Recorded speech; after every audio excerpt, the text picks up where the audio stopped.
They laughed before he even touched the keys. A black boy in a borrowed suit, standing alone under crystal chandeliers, surrounded by people who had already decided he didn't belong. Their smiles were polite, their eyes cruel. This wasn't a concert. It was a test designed for him to fail. Every whisper in the room said the same thing. This is where he breaks. But inside his chest, something burned hotter than fear. Hunger, loss, years of being invisible. The memory of a mother who died humming melodies the world never wanted to hear. His hands were shaking, not because he was weak, but because this was the moment everything he'd survived was about to collide. One song, one chance, one room full of people who believed talent had a skin color. And if you stay until the end of this story, you'll witness the exact moment that belief shatters, publicly, painfully, and in a way no one in that room ever expected. The wind off Lake Erie cut like glass that night. Eli Carter pulled his coat tighter around his thin shoulders and lowered his head, letting his fingers do what the rest of the world never let him do freely. Speak. The keys of his beat-up keyboard were chipped, 2 of them stuck slightly to the left, but under his hands they still obeyed. They always did. Music was the only thing that never questioned why a black kid was sitting on cold concrete instead of doing homework at a warm kitchen table. Euclid Avenue was loud with traffic and impatience. People rushed past him with shopping bags and expensive coats, eyes sliding over him as if he were part of the sidewalk. A few coins landed in the open keyboard case. Most didn't.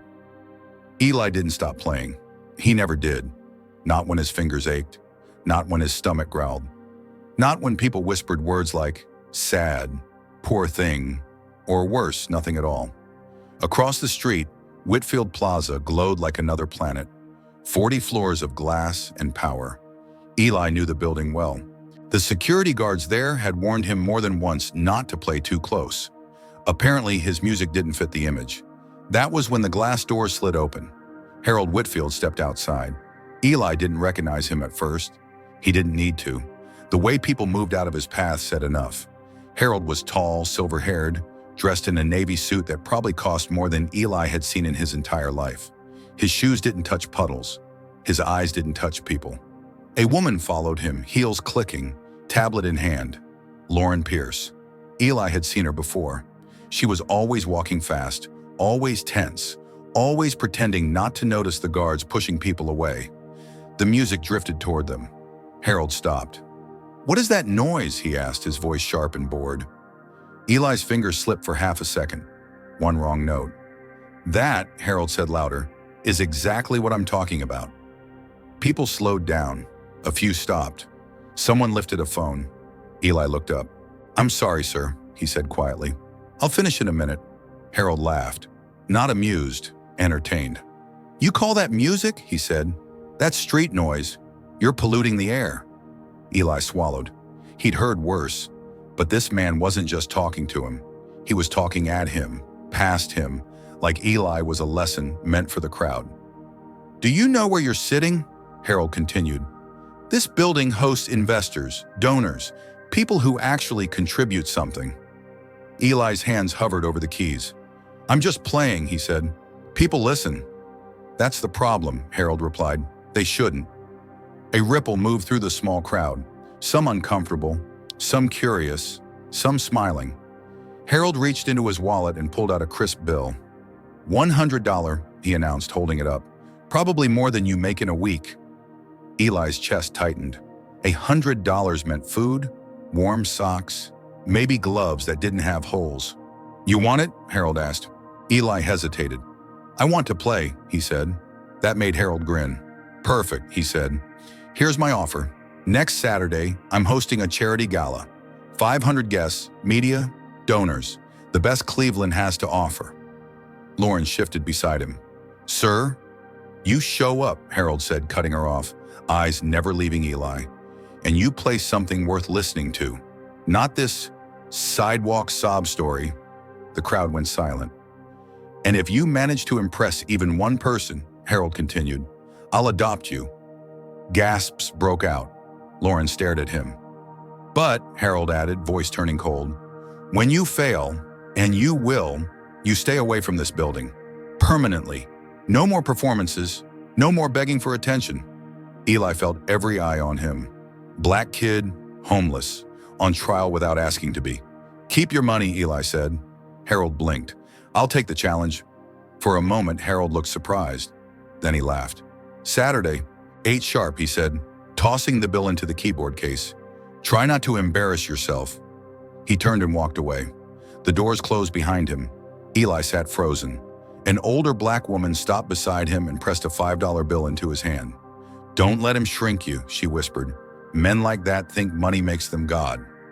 Eli nodded, but his hands were shaking. That night, Hope Haven Youth Shelter smelled like soup and bleach. Monica Hayes spotted Eli immediately. "Something happened," she said. He told her everything. By the time he finished, her jaw was tight with anger. "That man doesn't want to help you," she said. "He wants to break you." "Or maybe," Eli replied softly, "he wants to prove something." "To himself," Monica said. "About who deserves what?" Eli stared at the keyboard case on the table between them. "My mom used to say music tells the truth," he said, "even when people don't want to hear it." Monica sighed. "Tomorrow's the anniversary, isn't it?" Eli nodded. 2 years since Ruth Carter died. 2 years since everything else fell apart. "She taught me," he said. "All of it. Reading music, writing it, feeling it." A voice interrupted them. "You still playing that train piece?"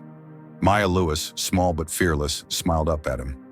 "That one makes me feel like I'm going somewhere," she said. Eli smiled back. "I might play it Saturday." Monica's phone buzzed. She checked it, then hesitated. "There's something else," she said. "I think I found your father." Eli froze. "What?" "Leonard Carter," she said. "Owns a music shop. North Side. He's been asking questions." The room tilted. A father, alive. Close. That night, Eli lay awake staring at the ceiling. A billionaire waiting to watch him fail. A father who never came. A song that might be his only weapon. He closed his eyes and placed his hands on the air, playing silently. If he was going to stand on that stage, he wouldn't beg. He would tell the truth. And the truth, he knew, scared people like Harold Whitfield more than any wrong note ever could. Let me ask you this. Have you ever seen someone judged before they were given a real chance? Yes or no? Eli didn't go back to Euclid Avenue the next morning. For the first time since winter began, his keyboard stayed closed. Instead, he stood across the street from a narrow brick storefront with a faded sign that read, "Carter and Key's Music Shop." The paint was chipped. One window displayed guitars, their strings catching the pale Ohio sunlight. The other held an old upright piano with yellowed keys. This was where Monica said his father worked. Leonard "Lenny" Carter. Eli counted his breaths. 1, 2, 3. Then he pushed the door open. A bell rang, soft, nervous. Inside, the air smelled like wood polish and dust. Music lived here, not loudly but patiently. A black man in his late 50s stood behind the counter, tuning a guitar. His hair was gray, his hands steady. He didn't look up right away. "Be with you in a second," the man said. Eli couldn't speak. When the man finally raised his head, their eyes met. Something shifted. The man frowned slightly, studying Eli's face like a memory he couldn't place. "Can I help you, son?" he asked. Eli swallowed. "My name is Eli Carter," he said. "My mom was Ruth Carter." The guitar slipped from the man's hands and hit the floor with a dull thud. The silence that followed was heavy. "Ruth?" Lenny whispered. He came around the counter slowly, like he was afraid the floor might disappear beneath him. You're her boy," he said, voice breaking. "You look just like her." Eli felt anger rise, sharp and sudden. "You left," he said. "She died waiting." Lenny nodded, tears already forming. "I know," he said. "I know."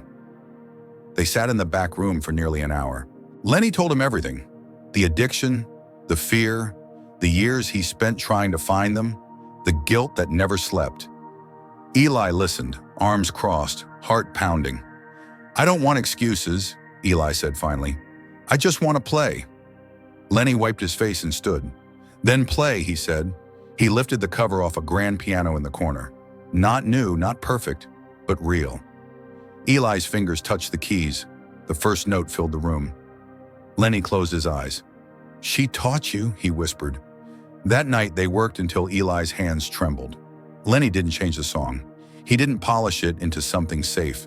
He sharpened it. "This part," he said, pointing. "Let it hurt." Meanwhile, high above the city, Harold Whitfield was smiling. "Media confirmed," Rebecca Stone said, scrolling through her tablet. "Full coverage." "Good," Harold replied, sipping his drink. "Nothing educates like public failure." Judge Samuel Brooks sat stiffly at the long table. "This is wrong," he said. "He's a child."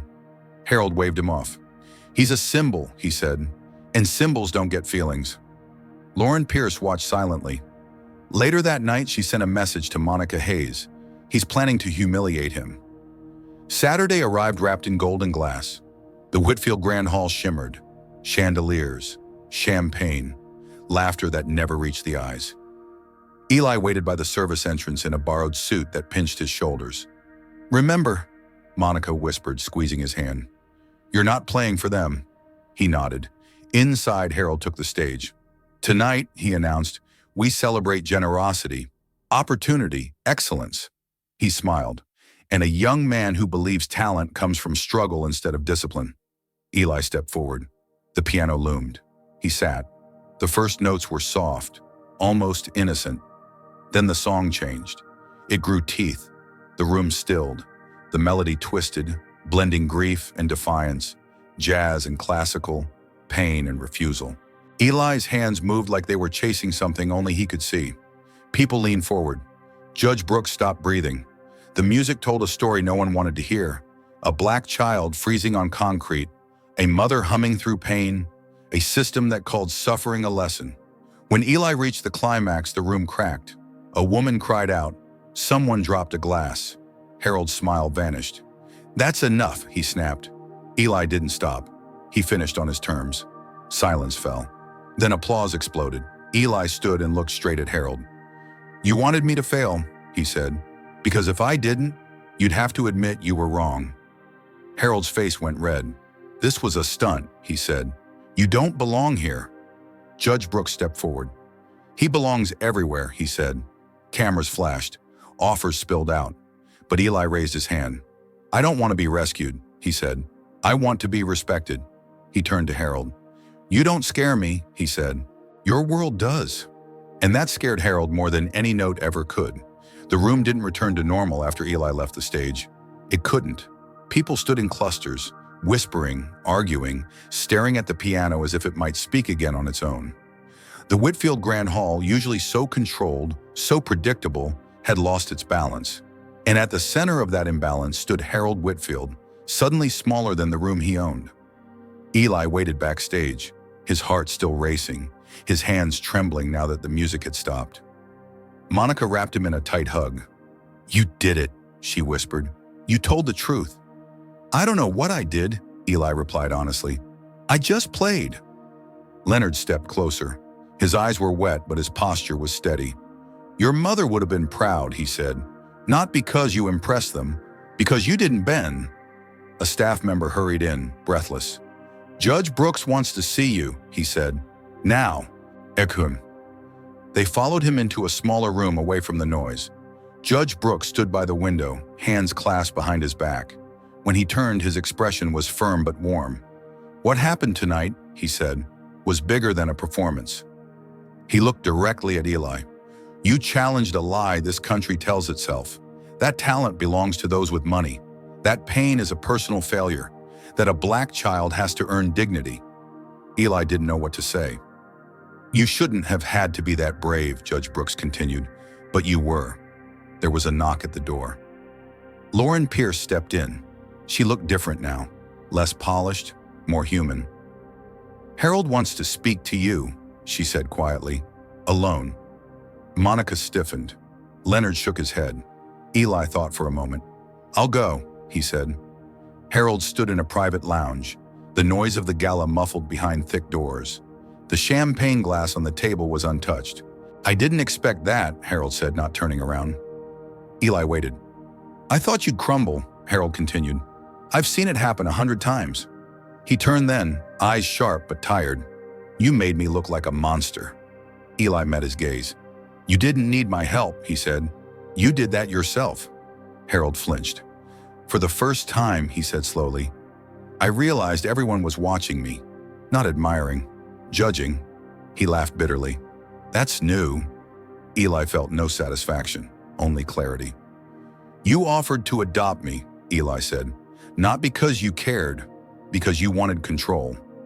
Harold nodded once. You're right. Silence stretched between them. I won't adopt you, Harold said finally. That offer was wrong. Eli felt relief he hadn't expected. But, Harold added, I will do something else. Weeks passed. The story didn't fade. It spread. Clips of Eli's performance flooded social media. Musicians reacted. Teachers analyzed the composition. Parents shared it with their children. Black families talked about it at dinner tables. White families argued about it in comment sections. Eli didn't read the comments. He was busy. The Midwest School of Music and Arts offered him a full scholarship. Housing included. Meals included. Counseling included. Eli accepted, not because it was a rescue, because it was a door. Leonard moved into a small apartment above Carter and Key's music shop and insisted Eli live with him until school started. I missed enough time, he said. Let me do this part right. Every morning, Eli woke to the sound of his father practicing scales badly and laughing at himself. At Hope Haven Youth Shelter, a new program quietly began. Instruments donated. Volunteers teaching. Monica running it like her life depended on it. Eli showed up every Saturday, not as a star, as a kid who knew the way out and refused to shut the door behind him. As for Harold Whitfield, the headline surprised everyone. Whitfield Industries announced the creation of an independent education fund run by community leaders, not executives. Harold stepped down from public leadership of the foundation. Some called it redemption, others called it damage control. Eli didn't name it. He only noticed one thing. Harold showed up, quietly, at the back of the room, listening. Months later, the auditorium at the Midwest School of Music and Arts was packed. Eli stood backstage, heart pounding, fingers warm this time. Leonard squeezed his shoulder. Whatever happens, he said, you already won. Eli stepped into the light. The applause wasn't thunderous, it was respectful. He sat at the piano. This piece, he said into the microphone, voice steady, is for everyone who's been told they don't belong. It's called Still Here. He played. The music wasn't angry now, it was grounded. It carried loss, yes, but also space to breathe. It told a story of survival without apology, of dignity reclaimed not by revenge, but by refusal to disappear. When the final note faded, the audience stood. Eli bowed once, not to them, to himself. Later that night, walking home under streetlights, Eli looked up at the sky. The city felt different now, not kinder, just more honest. He thought of his mother, of the sidewalk, of the stage. He understood something at last. Justice doesn't always look like punishment. Sometimes it looks like a child being allowed to grow. And growth, real growth, is the most powerful answer to hate there is. Before we end, let me ask you, how did this story make you feel? Did it change the way you think about talent, race, or opportunity? If you enjoyed this story and want more like it, comment 111 below. Tell us which country you're watching from and share this video so more people can listen, reflect, and maybe see the world a little differently.